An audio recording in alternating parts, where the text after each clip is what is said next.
Bonjour à tous, aujourd'hui nous allons essayer d'expliquer un petit peu plus en profondeur ce que signifie la notion d'équation cartésienne de droite.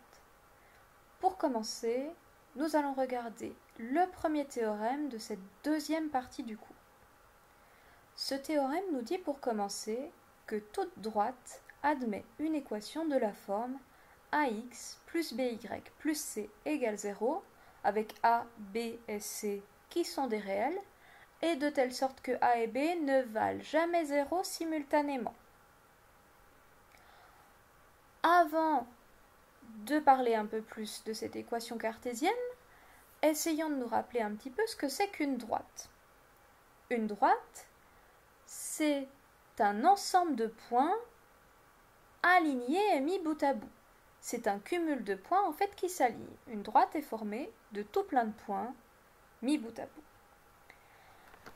Et donc, tous ces points, ils possèdent deux coordonnées. Une abscisse, qu'on note x, et une ordonnée que l'on note y. Eh bien, cette équation, elle veut dire que tous mes points de coordonnées x et y, tels que a fois x plus b fois y plus c donne 0, sont sur une même droite. Alors, nous allons prendre un exemple précis pour mieux illustrer ce que cela signifie. Ici, j'ai dessiné en bleu la droite EF, dont l'équation cartésienne est 2x moins 3y moins 4 égale 0. Donc, nous allons voir que pour nos deux points E et F, cette équation est vérifiée. Alors, prenons d'abord le point E. L'abscisse du point E, son x vaut 5. L'ordonnée du point E, son y vaut 2. Et donc nous allons vérifier, est-ce que 2 fois 5 moins 3 fois 2 moins 4 donne 0? Eh bien, ici, si je prends mon calcul, 2 fois 5 moins 3 fois 2 moins 4, 2 fois 5 donne 10. 3 fois 2, 6. Et puis moins 4. 10 moins 10, 0. L'équation est bien vérifiée pour E. Ça veut dire que pour x égale 5 et y égale 2, le point E appartient à la droite bleue. Nous allons vérifier que c'est également le cas pour le point F. Eh bien, mon point F ici, il a pour coordonnées x égale 2 sur l'axe des abscisses et y égale 0 sur l'axe des ordonnées. Et si on reprend cette équation, 2 fois 2 moins 3 fois 0 moins 4, ça me donne 4 moins 0 moins 4, et j'obtiens encore une fois 0. Donc l'équation est encore une fois vérifiée. Donc tous les points qui vérifient cette équation s'accumulent et forment la droite bleue qui est ici. Voilà ce que ça signifie. Si un point est sur la droite, ça veut dire que 2 fois son abscisse moins 3 fois son ordonnée moins 4 vaut 0. Maintenant qu'on est un petit peu plus au clair sur cette notion d'équation cartésienne, nous allons voir la deuxième partie du théorème. Cette deuxième partie nous dit, si on dispose d'une équation cartésienne ax plus by plus c égale 0, eh bien même sans savoir à quoi ressemble ma droite, je peux trouver un vecteur directeur de cette droite. Il me suffit pour cela de regarder les coordonnées a et b devant x et y.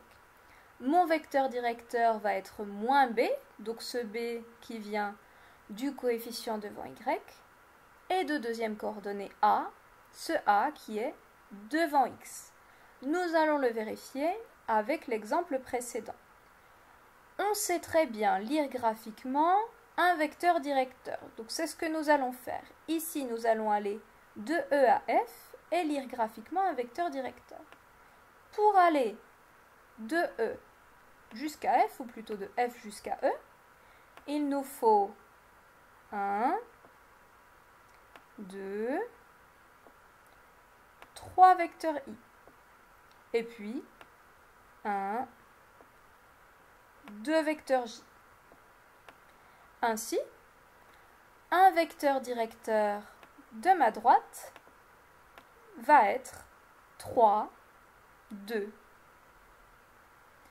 Et donc ce 3 correspond à moins b, on le retrouve bien devant y, ce 3. Et puis 2 doit correspondre au coefficient devant x. Effectivement, devant x, j'ai bien 2. Maintenant que ceci est un peu plus clair, nous allons regarder ensemble une application avec l'exercice 4.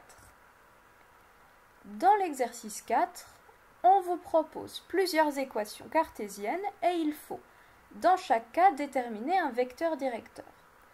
On a vu juste avant qu'il suffisait de trouver les valeurs de A et de B pour trouver un vecteur directeur.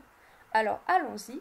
Dans mon premier cas, la valeur de A, c'est le réel qui est devant x, ici 3. Et la valeur de B, c'est le réel qui va être devant y, ici moins 2. Et pour trouver le vecteur directeur, eh bien, un vecteur directeur de la droite, ça va être moins b, donc moins 2, et puis a, 3. On peut simplifier ici, moins 2, ça donne 2. Donc un vecteur directeur est 2, 3. Dans mon second exemple, mon a, le nombre devant x, vaut moins 7. Le nombre b, devant y, vaut 5. Ainsi, un vecteur directeur de la droite, ça va être moins b, donc moins 5, et puis a, moins 7. Toujours en rapport avec cette partie de ma propriété. Regardons le c. Mon nombre a devant x vaut ici moins 2, et le nombre b devant y vaut moins 6. Un vecteur directeur de la droite va donc être moins b, donc moins 6. On va peut-être tout de suite mettre le calcul, plus 6. Et puis a, moins 2. Nous allons terminer avec le d et vous ferez les e et f tout seul. Alors, le d est un petit peu particulier puisque là, devant x, on serait tenté de dire qu'il n'y a pas de nombre, voire que ce nombre serait 0. Ce n'est pas 0. Si ça avait été 0, on ne se serait pas embêté à écrire le x. Ce qui est caché ici entre le moins et le x, c'est un 1. Donc on a moins 1 fois x. Mon a vaut moins 1. Je répète, ce n'est pas 0, puisque si c'était 0 fois x, on n'aurait juste rien écrit. 0 fois quelque chose, ça donne 0. Ensuite, le nombre b, c'est le nombre qui est devant y. Et bien ici, il s'agit de 3. Et finalement, un vecteur directeur de la droite va être moins b, donc moins 3, et a, moins 1. Alors, je précise quand même une chose en rapport avec ce qui a été fait en début de chapitre. Je dis un vecteur directeur et non pas le vecteur directeur, puisqu'il y a une infinité de vecteurs directeurs. Tous les vecteurs, par exemple, qui sont collinéaires à moins 3, moins 1, seront aussi vecteurs directeurs de cette droite, puisqu'on avait vu dans les chapitres précédents que deux vecteurs sont collinéaires lorsqu'ils indiquent la même direction, lorsqu'ils sont parallèles. Donc s'ils sont parallèles, ils ont la même direction que la droite. J'espère que ce chapitre est plus clair pour vous et je vous encourage à me poser des questions.